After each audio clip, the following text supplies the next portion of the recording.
Hey there! Welcome to the Wingnut Social podcast. I'm Emily, Digital Content Manager here at Wingnut. Darla is still out of office, but she will be back next week, so you can look forward to that. But today is going to be a very special Wingnut Takeover episode where I'm going to have a chat with our very own SEO manager, Gavin. And we're going to kind of go over the elusive, mysterious topic of search engine optimization that there seems to be a lot of myths and misinformation going around about it recently. So we want to kind of talk about the truth to SEO and why it really is so critical for not only your online presence, but to compete with other businesses in your field. So we'll get to that in a bit, but first, some housekeeping. Our July webinar is set. And if you can believe it, the topic is actually SEO 101. So this is a very SEO focused month this July. The webinar is going to be July 28th at 11 a.m. Eastern. And you can sign up for it at wingnutsocial.com. At the top of the website, you'll see a tab that says Wingnut Academy. And under that drop down, there'll be a button for you to click to sign up for the webinar. And what we're really going to go over in this webinar is how to outrank your interior design competitors. So I'm super looking forward to this one. And we're actually going to be joined by Gavin again during this webinar. So you probably have a good inkling that Gavin is an expert when it comes to SEO, and he has all of the great information that you're going to want to hear. He's going to go over how SEO can help your business, and then get into the nitty-gritty things like keyword research and targeting, backlink acquisition, on-page optimization, link building, and how to measure your success, all of that good stuff that you're going to want to know. So make sure you have your pen and paper out because you're going to need it. And there also will be a Q&A at the end where you can ask Gavin and Darla all of your SEO questions. So make sure you sign up for that at wingnutsocial.com. Then make sure you're subscribed to Wingnut Social on YouTube if you're not already.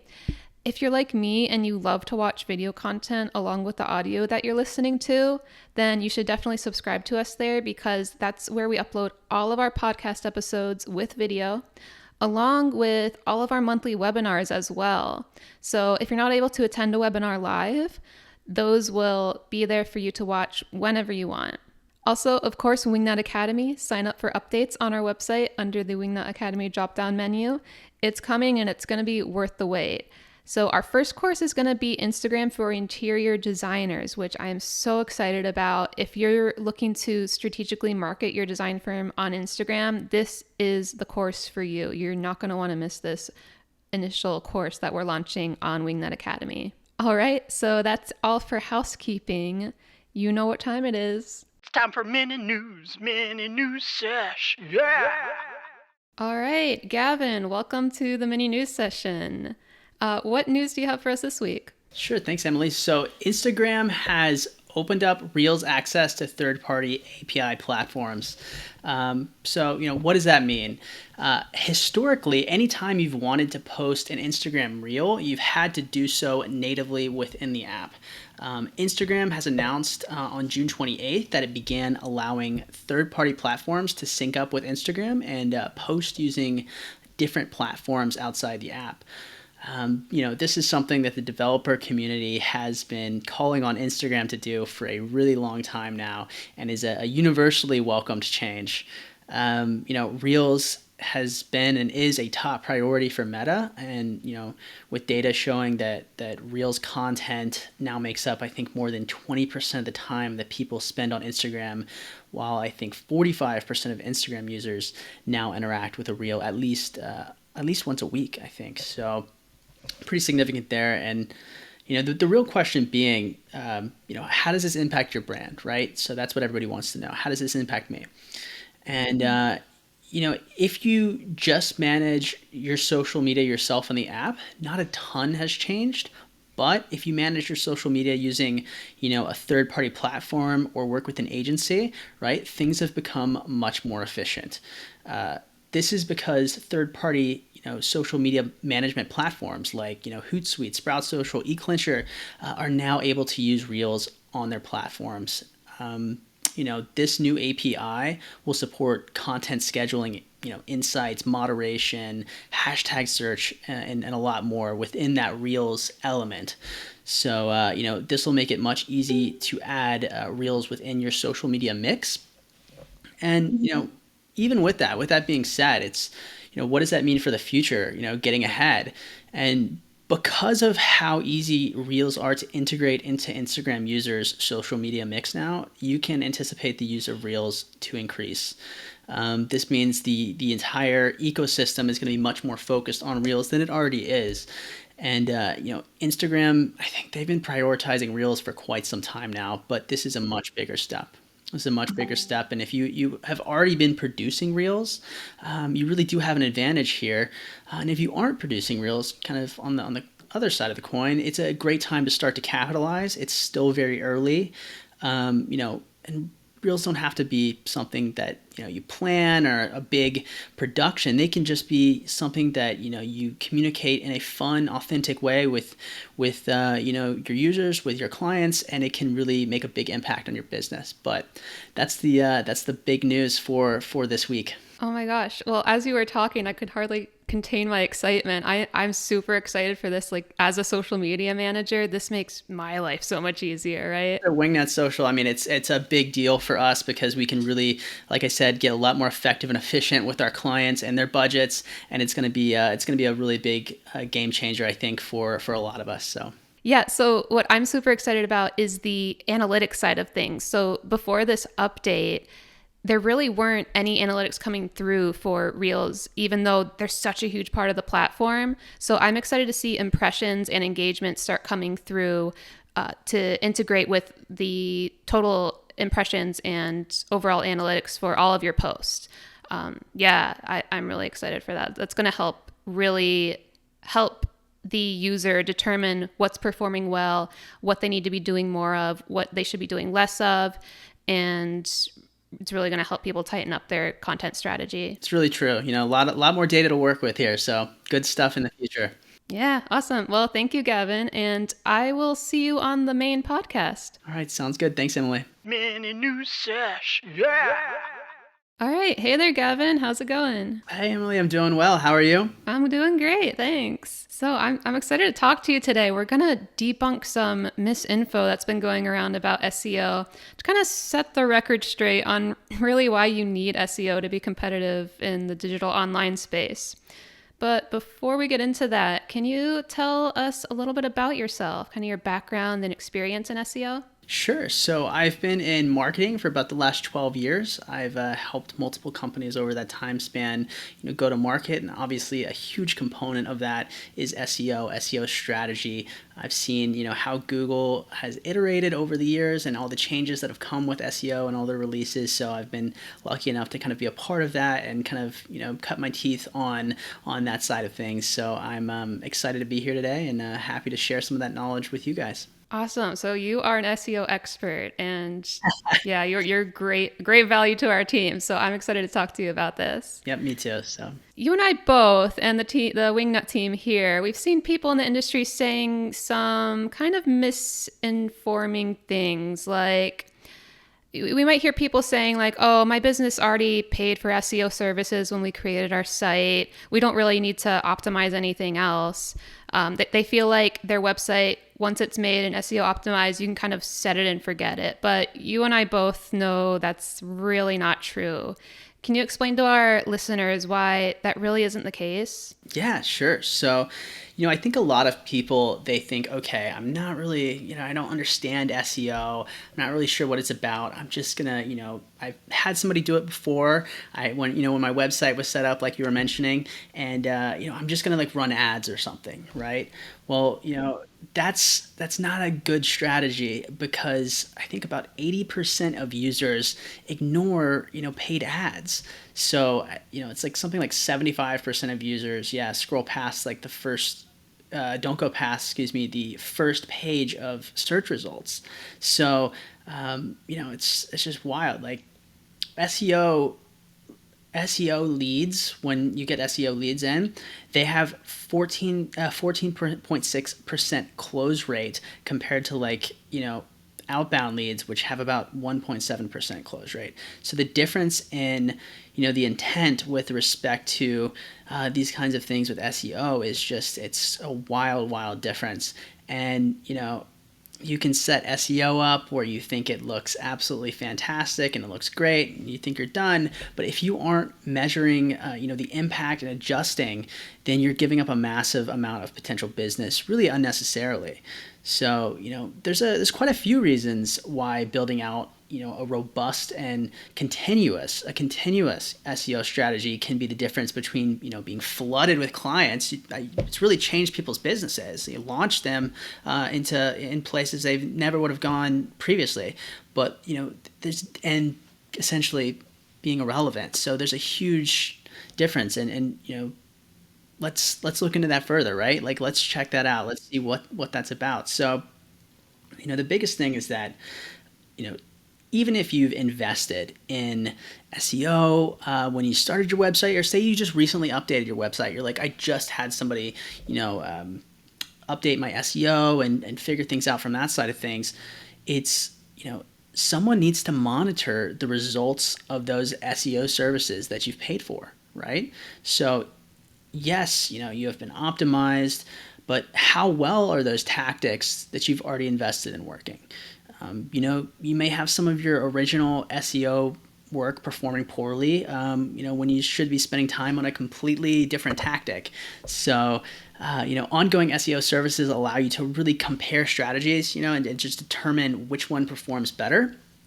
And through ongoing SEO, you can make adjustments as necessary to ensure that your links stay kind of on the first page of those search results. And the other thing too is just that your competition's SEO tactics have changed since you've implemented those. So like I mentioned, if you've just updated your website, right? Like say I updated my website, somebody, handled my SEO, and it's been, I would say, it could be a month, 2 months. Your competition, if they're doing ongoing SEO, has already adapted, right? They've already changed kind of what they're doing. So, if you go down and rank on a keyword from 2 and then you fall to 10, right? You need to update your page or you're going to lose traffic and continue to go down in rank. Therefore, keyword monitoring, things like that is essential. If you don't monitor your keywords, you're going to lose traffic and you're going to lose business as well. Yeah, exactly. All great info. And I really do think the competition point is super important because really, the SEO algorithm is always updating, always changing as your competitors are putting out new content. So you really have to keep up with that, and not just keep up, but keep ahead of the competitors. So it really does show that you need to be putting out fresh content constantly to outrank your competitors. So I think that's a really important point. Yeah, exactly. This is a race, right? So it's like your competition can start outranking your business, on search result pages, costing you sales. And if your competition starts ranking for, keywords that you used to rank for, changes just simply have to be made. And just doing SEO one time and just turning the other way, it's just not going to cut it. I mean, that would, we all wish that was the case, right? We wish we had that additional time to be able to, do other things, but it's so crucial for your business. And, this is really where ongoing SEO keeps you ahead of your competition, and it's that important. So. Right. So going back to the idea of the algorithm, I know those are always changing no matter what platform it is. So can you talk to us a little bit about how that relates to ongoing SEO? Yeah, definitely. So, Google's platform first and foremost favors recency and it favors activity, right? So you need to add constant content and pages to your website that are, focused on keywords, things like that. And there's no such thing as set it, like we mentioned, no such thing as set it and forget it with SEO. Most savvy Google users know that the company is always trying to improve its services, grow its market share, from I think Bing, Yahoo, places like that. But Google still largely dominates the market when it comes to search. I think they, if you include things like YouTube and some of their other platforms in search, they account for I think up to 90%, some crazy number of the market itself. So it's Yahoo and Bing, they're 20 times smaller. So that's why you see a lot of people in SEO, they don't even pay attention to other search engines. And it's advisable really not to, because Google is where it's at. And I think these changes that happen with Google include changing search ranking algorithms. And I think it was Moz that said, that the website Moz that said Google changes its algorithm, and it's going to sound crazy, but they change their algorithm approximately, I think, up to 600 times a year. 600 times a year. How insane is that, right? It's almost twice a day. So it's, most of those changes, right? Let's caveat that. Most of those changes are insignificant. They're not the game-changing things that happen. But some of those changes are major changes that affect search results. And, accordingly, any successful results of SEO work done in the past that you've done can be negatively affected. So, you might have done great with your SEO strategy, and it might have been, working really well for you one day, and literally the next day it could just, almost be negatively impacting you. So, obviously for our customers here at Wingnut Social, we stay up to date on everything, on all of those changes constantly, so our customers don't have to. But obviously, if you're somebody who's out there on your own, you should seriously consider spending some time reviewing these. And I'm not going to lie to you, it takes a considerable amount of time, right? My full-time job is that, right? So that's what I do. So if you're competing with other people who have services either like Wingnut or other places, if you're on your own, you can't afford to not invest at least some of your time with respect to understanding some of these search engines, how they work, the algorithms, and keeping up with some of these changes, despite the fact that it takes the time that it does. Gotcha, right. So I kind of want to go back to the point of Google's algorithm favoring recency and activity. I think there's a lot to dig into there. Some people might interpret that as, oh, okay, so I'll post a new blog every month, and that's all I really need to do. Can you kind of explain why that's not always enough, and what else can be done to help Google's algorithm favor you instead of just posting a blog every month or so? Sure. So, there's so many different avenues with respect to SEO and things that impact SEO, right? It's all kind of interconnected. The things that you do, social media, not necessarily SEO. Social is social, SEO is SEO, but what you do on social kind of can impact SEO as well, can impact how things play out. It also impacts trends. So I think the biggest thing when it comes to blogs and things like that, people think, oh, I just need to produce this chunk of new content. And if I just do that once a month, I'm okay. Well, writing blogs, as we know, is a great strategy. Writing blogs is something that people should be doing. However, the biggest thing is just Google is doing one thing, right? What Google is trying to do is connect people who have questions or queries with answers, right? That's essentially at the base level, that's what Google does. So even if and back in the day, right? Maybe 5-10 years ago, 6-7 years ago, you could have gotten away with a lot of stuff. A lot of people would maybe fill a blog every month with keyword terms, right? You could put if you were trying to rank for interior design, you'd be like, we love interior design for interior designers as an interior design agency that loves interior design. Keyword stuffing, right? Right. Keyword stuffing. So people could get away with that, and they would see a slight little bump in their SEO and traffic to their website. Google is not that search engine anymore. You're talking about machine learning. You're talking about things that are very advanced. It knows so much more than it used to in terms of how your website's crawled, things like that. There are, it has AI, right? Where you're talking about the rise of things like AI and things like that. You're getting into a really, really intelligent platform that can't be fooled that way. And what they do is if you do things like you mentioned, keyword stuffing, or if your information, it doesn't have to be as, deliberate as keyword stuffing. It can just be like, I'm just kind of being lazy with writing my blogs. I'm not really trying to be super relevant and provide a lot of value, new things that haven't been said before, things that are novel. I'm not really putting in that effort. I'm just putting something out there to try and give my SEO a bump. It knows now. It knows. So there's no getting away with kind of lazy SEO either.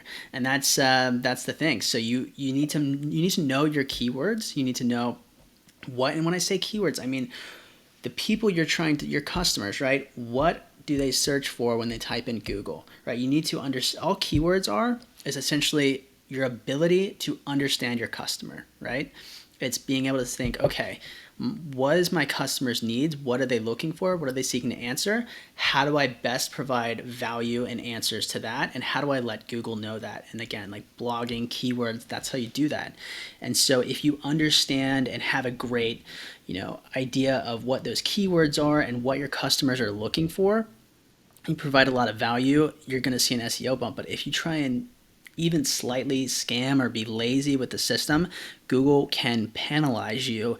And there have been lots of businesses that are fairly large that it bankrupts, because in 2022, if you can't get ranked on Google and if you can't get found on Google when somebody types in even your name, like say for instance, this is Wingnut Social, if someone types in Wingnut Social and forever, right, indefinitely, your name, your website, our website never comes up, that's a big, big problem for your business, right? So that's it deserves a concerted effort. And whatever you do, don't try to get around Google's algorithms in 2022, because it's just it's not going to work.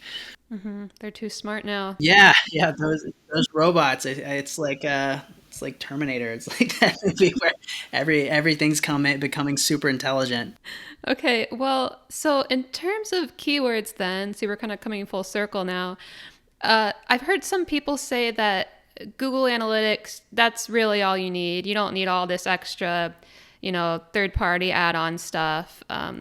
What would you say to that? Are there any other tools that you would recommend? Sure. I mean, Google Analytics is a fantastic start, right? Google Analytics provides you with a lot of value, but when you're trying to get ahead of your competition, that's basic, right? Google Analytics is the most basic thing, and it's important. It is super important. It's a bedrock of SEO, I would say. It's one of the bedrocks in terms of tools and platforms. But there's a lot of platforms that provide great value.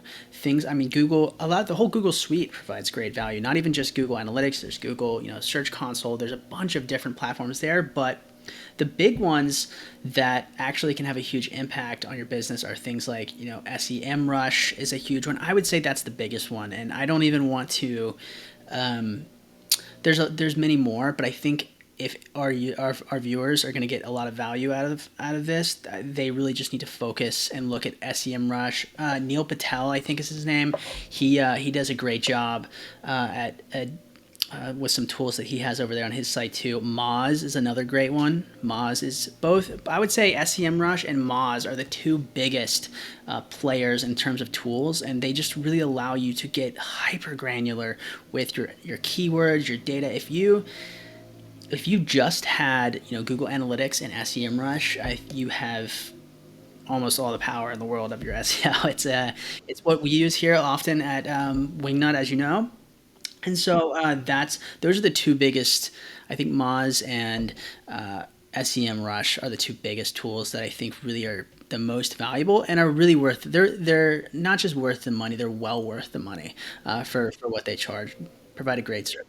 Yeah, not sponsored by the way, but we do we do use SEMrush. Just a great product. Just a fantastic product. So I think I speak for myself, and not just myself, but literally everybody who does SEO. If we didn't have SEMrush or Moz or some of these websites like that, and tools like that provide this just really robust level of data, things would be a lot more elementary. We'd be looking for a lot more elementary ways to go about things. So yeah, it's basically the standard in our industry to have a tool like SEMrush. yeah. All right, Gavin, we talked about a lot here. So Yeah, we did. We did. how do we sum this all up into something that our listeners can take away and implement for themselves? Yeah, Emily, that's a great question. I think the best way to put this is this: that a lot of people describe SEO as the foundation of your house, of your business, especially online. So while I believe in 100% that is true, right? That's true in terms of its importance. SEO is that important. It is like the foundation of your house. You have to get SEO right. It is not something you do once and move on like the foundation of your house. It is, I would say, a better analogy here is that of a new race car, right? So, you have it all gassed up, and before you know it, your SEO is on the track and competing. Maybe in the first few minutes, you aren't going to run into any problems, but eventually your car is going to run out of gas and it's going to need maintenance, and it will break down eventually. And at the very least, even if it doesn't break down, it's not going to perform as well as it could, which gives your competitors an opportunity to pass you, right? Without ongoing SEO, you're going to see a decrease in traffic. You're going to see, lower search rankings. You're going to see fewer leads, less revenue. And to assume that you don't need to update your SEO is kind of like assuming that your customers' tastes and preferences don't change, which is, of course, ridiculous. It's false, right? So everybody, especially in 2022, from 1 minute to the next, your customers' tastes and preferences change. On top of that, there always are updates within your industry. There's always, news, current events, things that go on that can be leveraged for growth using SEO. So you can take, say something happens in the, interior design industry. We can use that as a keyword, either with a blog, and start incorporating that. It could be, a new design style that's kind of catching on, a trend. We can start to leverage that early on within our SEO and capitalize in getting people flowing to the site. Search engines are constantly being updated as well, as we mentioned, in depth. The point is this, really, that there are many correct ways to leverage SEO, and it can have a big impact on your business. And it's really, really, really important to capitalize on these wins, because if you don't, your competition will. Beautiful. Beautiful. I love it. Man, that was so much great info. People listening, now I wasn't lying when I said Gavin is an SEO expert. He knows his stuff. So thank you so much, Gavin, for joining us today. It was super fun to talk to you. Yeah, it was a blast. Thank you. Thank you for having me, and looking forward to maybe coming on here again. Thanks so much for joining us this week. Again, Darla will be back next week, so look forward to that. And head over to the Wingnut Social website for all of the info, all of the show notes. If you're not already there, just go to wingnutsocial.com, the podcast link, and then click this episode, and you'll see all of the information on this episode that you just listened to. So thanks for watching, and we'll see you next week. Bye-bye.